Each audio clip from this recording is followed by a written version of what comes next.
तो देवता का वेश बना करके सूर्य और चंद्रमा के बीच बैठ गया। शुक्रदेव जी महाराज कहते हैं, राजन वो देवताओं के साथ में अमृत पान कर लिया था। इधर जब सूर्य चंद्रमा को ये खबर मिली कि ये दैत्य ने अमृत पान कर लिया है, तो भगवान विष्णु मोहिनी रूप में ही राहु का सिर धड़ से अलग कर दिया। लेकिन अमृत पी चुका था, सिर तो अमर हो गया था। एक का नाम ब्रह्मा जी ने राहु रख दिया और एक का नाम केतु रख दिया। ये वही राहु केतु पर्व पड़ने पर सूर्य और चंद्रमा के ऊपर धावा बोलते हैं। आज भी बदला लेते हैं। गोस्वामी जी कहते हैं, रिपु तेजसी अकेले अपी लघु कर कनियन ताहु अजहु देत दुख रघु शशि सिर अवशेष राहु। जिस राहु का सिर मात्र तक बचा था, वही राहु पर्व के दिन सूर्य और चंद्रमा को दुख देता है। संसार में कोई किसी को सुख दुख नहीं देता। ये सब प्राणी अपने किए हुए कर्मों का फल भोगते हैं। वो स्वामी जी कहते हैं, काहू न कोहू काहू न कोहू सुख दुख करता।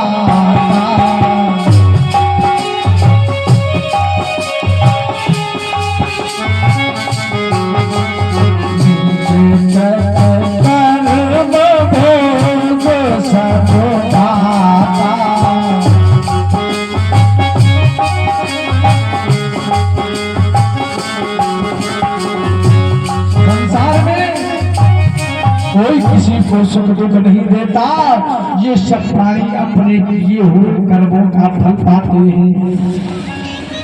कर्मणा जायते जंतु, कर्म के आधार पर जीव का जन्म होता है और कर्म के आधार पर जीव की मृत्यु होती है।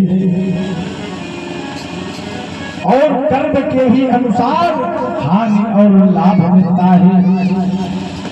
एक पुत्र पप्पा पर पल रहा है और एक पुत्र पैदा होते ही 50 बीघे जमीन का मालिक हो जाता है। तो ये सब अपने अपने पूर्व जन्मों के संस्कार होते हैं। सुखदेव जी महाराज कहते हैं, राजन परीक्षित, इधर जब राहु नाम के दैत्य ने अमृत का पान कर लिया तो भगवान ने उसका सिर काट दिया। आज भी दुख देता है सूर्य और चंद्रमा को। राजा परीक्षित ने सुखदेव जी को प्रणाम किया और कहा, प्रभु आज आपने समुद्र मंथन की सुंदर कथा सुनाई। राजा परीक्षित ने पूछा, सूर्य वंश में भगवान का कौन सबसे ज्यादा भक्त हुआ है? तो सुखदेव जी कह रहे हैं कि सूर्य वंश में एक राजा हुए जिनका नाम था अम्बरीश। अम्बरीशो महाभागो। राजा अम्बरीश परम भाग्यवान, उनका यश 14 लोगों में विद्यमान था। वो भगवान विष्णु के अटूट भक्त थे। भगवान विष्णु के अलावा वो किसी के भक्त नहीं थे। भगवान ने प्रसन्न होकर के राजा अम्बरीश को सुदर्शन चक्र निरुद्ध कर दिया था कि इसी से आपकी रक्षा होगी। राजा अम्बरीश ने क्या किया था? जो अपना मन था वो भगवान के चरणों में लगा दिया था। सवई मना कृष्ण पदार बिंदयो वचांसि वैकुंठ गुणान्वहने करो हरे मंदिर मार्जनादिषु श्रुति चकारा च्युत सत कथो गई। राजा अम्बरीश ने अपने मन को भगवान श्री कृष्ण के चरणों में लगा दिया था। जो अम्बरीश के हाथ थे वो भगवान के सेवा में लगे रहे थे, जो पैर थे वो पैदल भगवान के धाम की यात्रा करते थे।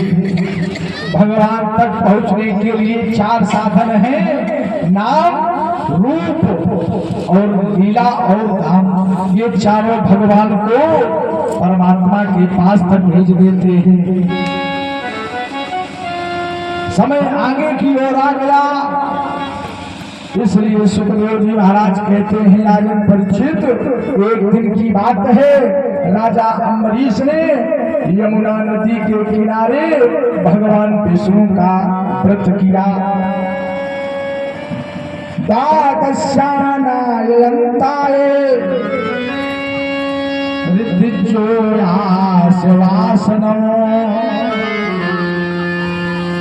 एक वर्ष तक राजा अम्बरीश ने एकादशी व्रत का पालन किया।